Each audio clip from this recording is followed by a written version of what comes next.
Tragedi ambruknya musola Pondok Pesantren Al-Khozini di Sidoarjo, Jawa Timur timbulkan luka yang mendalam. Pihak keluarga yang selamat mengaku tak akan tuntut pihak pondok pesantren, bahkan usai sembuh, anaknya ingin kembali mondok di tempat tersebut.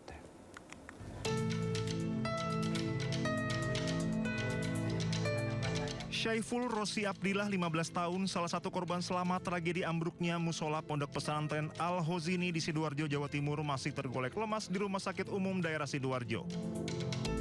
Tim dokter memutuskan mengamputasi bagian pergelangan kaki kanannya karena syaraf dan otot yang rusak. Rosi mengaku meminta kepada tim penyelamat agar mendahulukan temannya untuk dikeluarkan dari reruntuhan musola yang ambruk. Setelah temannya berhasil diselamatkan, kemudian ada 2 orang penyelamat masuk dan mengebor cor-coran yang ada di kaki Rosi agar bisa diangkat dan kemudian dibawa keluar dari reruntuhan dengan selamat. Meski anaknya menjadi korban ambruknya musola Pondok Pesantren, Idrus, orang tua Rosi, memastikan tidak akan melayangkan gugatan hukum kepada pihak Pondok Pesantren. Idrus ikhlas dengan insiden yang hampir merenggut nyawa anaknya tersebut. Antren atau enggak, Pak? Enggak menuntut saya. Soal itu saya yakin apa yang dikatakan beliau itu adalah takdir Allah. Saya yakin seperti itu ya. Jadi artinya dengan musibah ini sudah ikhlas ya, Pak ya? Ikhlas lah. Idrus juga akan menuruti kehendak anaknya untuk tetap mondok di pondok pesantren jika anaknya sudah sembuh nanti. Dari Sidoarjo, Jawa Timur, Yoyo Agusta Anyus melaporkan. Polda Jawa Timur memastikan penegakan hukum akan berjalan terkait tragedi ambruknya Ponpes Al-Khozini. Proses hukum akan menunggu evakuasi seluruh korban selesai.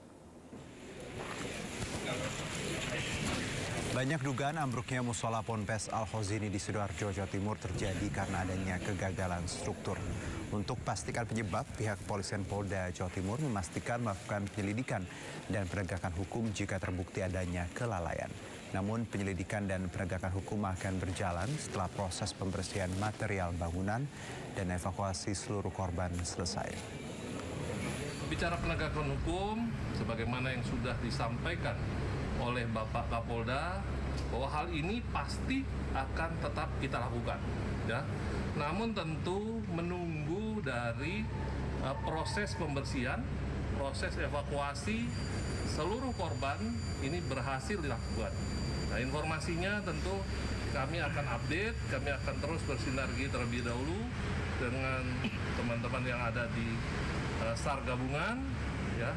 Kemudian nanti bila mana sudah selesai, barulah kami akan menindaklanjuti dengan upaya.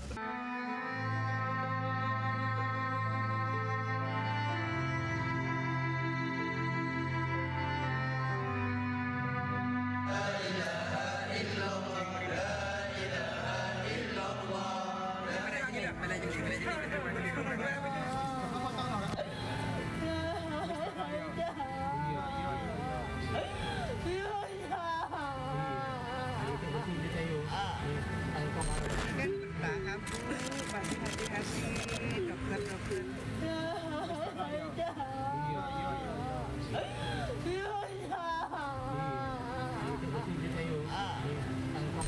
Kan bertahap, pasti hati-hati dokter-dokternya.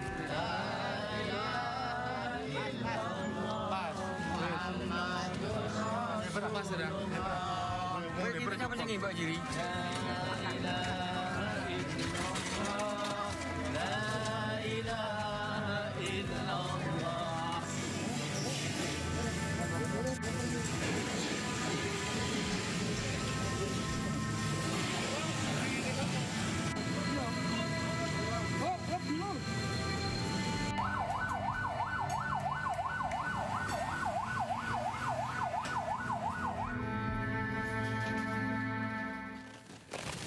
Ya, pemirsa, hari ke-9 total korban tewas ambruknya musola Ponpes Al-Khozini menjadi 67 orang.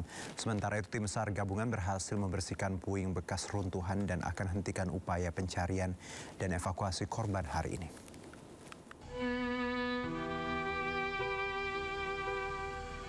Kondisi Pondok Pesantren Al-Khozini di Buduran Sidoarjo pada Selasa pagi hanya meninggalkan sisa puing reruntuhan yang sudah rata dengan tanah. Tim SAR gabungan sudah tidak lagi melakukan pencarian dan mengevakuasi korban. Meski bekas ambruknya musola Ponpes Al-Khozini masih tampak, namun sudah tidak tampak lagi sisa bangunan yang ambruk pada Senin pekan lalu.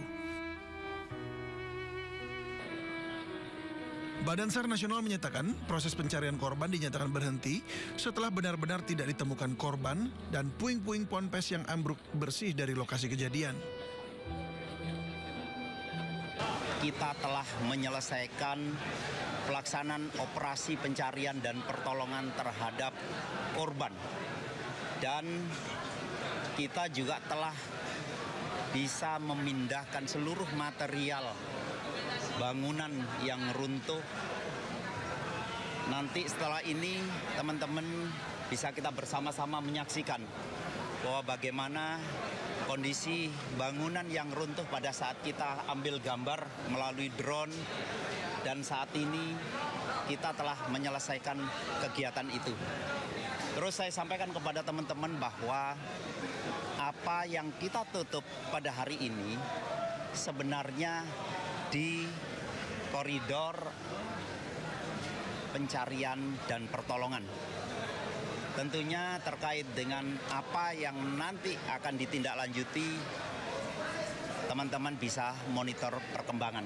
Yang pasti pada saat Badan SAR Nasional selesai melaksanakan tugas di sini masih disupervisi langsung oleh BNPB.